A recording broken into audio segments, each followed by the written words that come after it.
In a past tip, I talked about the wonders of having a slight radius on your plane blades if you want to make flat and smooth cuts. So a lot of people question me, how much of a radius do you put on it? Well, I don't know the exact number, but let me show you how I do my smoothing and jointing plane blades to get just the slightest of radiuses.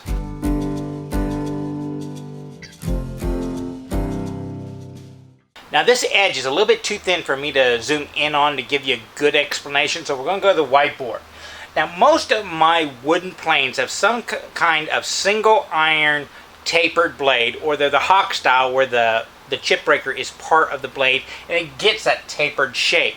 And the advantage of that one is it has a really wide base, and really that doesn't affect the finished product. It just makes it easier for me to sharpen, because whenever you rock it back and forth, because there's a wider gap, you can feel it more of a click, click, click, click, click, click, and it just makes sharpening a little bit easier. But this kind of plane blade, I typically sharpen in a jig. So I'm not really worried too much about that back angle. So what I will do, if my ultimate goal is to get 30 degrees, is I will grind back maybe 35 or 40 degrees. That way I'm only working on the very tip of it, and it makes sharpening a lot quicker and easier. Now I personally will never grind it all the way to the edge. I never want to risk overheating that edge. I just grind it to maybe 1 millimeter of unground metal, and that keeps that front edge nice and shiny. And from there I would just slide it in, just my cheap little jig, set the depth to whatever you want. I have mine set to 30 millimeters. Tighten it up and sharpen it. Now I am going to have to start on my coarsest grit, because this blade right here is really nicked up. It almost looks like a saw teeth on the front. So I'm going to start on my coarsest grit. I normally don't start here, and I'll start here for a few passes, then go on to my fine and super fine. But it doesn't take as long. You just watch how long I spend here, and I've really got to remove a lot of metal. So what I'm going to do is put all 4 fingers down. You can see my knuckles are turning white because I'm putting a lot of pressure down, and move it back and forth even. And this is making a flat blade. Helps to spritz this stuff down.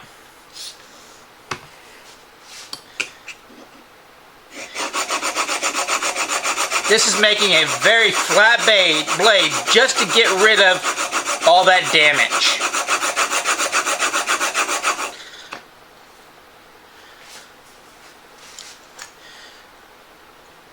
Got a burr almost all the way across, and I still have a little bit of damage on this side, so I'll keep working it.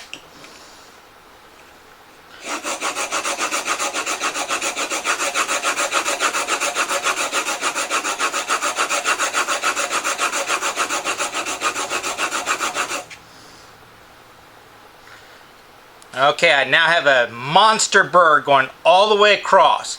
Now from here, this is how my normal sharpening method starts. I'm going to start on this side. I'm going to put even pressure all the way across, and I'll make 10 strokes. And this is roughly 1,000 grit. So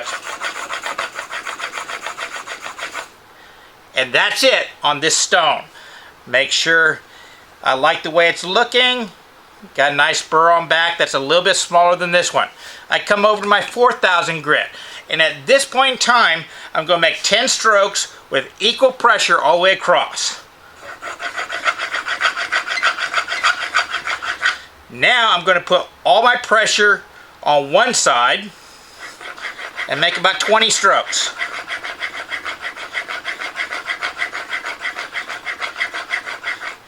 I'll then come over and do the same thing here.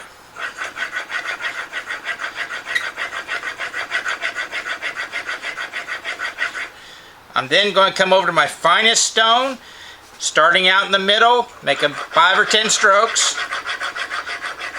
and then putting my weight on this side. Come over here.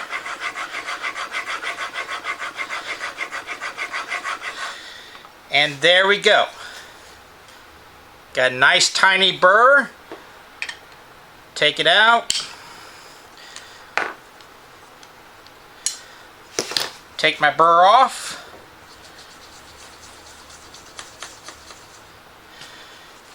put it back in the blade, and there we go. And you can tell I now have the slightest of radiuses on it. So if we did everything correctly, we should be getting a little bit heavier shaving in the middle, and it'll feather out to the side. Look at that. Really thin shavings, it feathers off. I can make it a little bit thicker by progressing it down. There we go. A little heavier in the middle, feathering on the side. And where I've got it right now, if you can see, it's just not quite making it to either side of the blade, which means we got it set up just perfectly.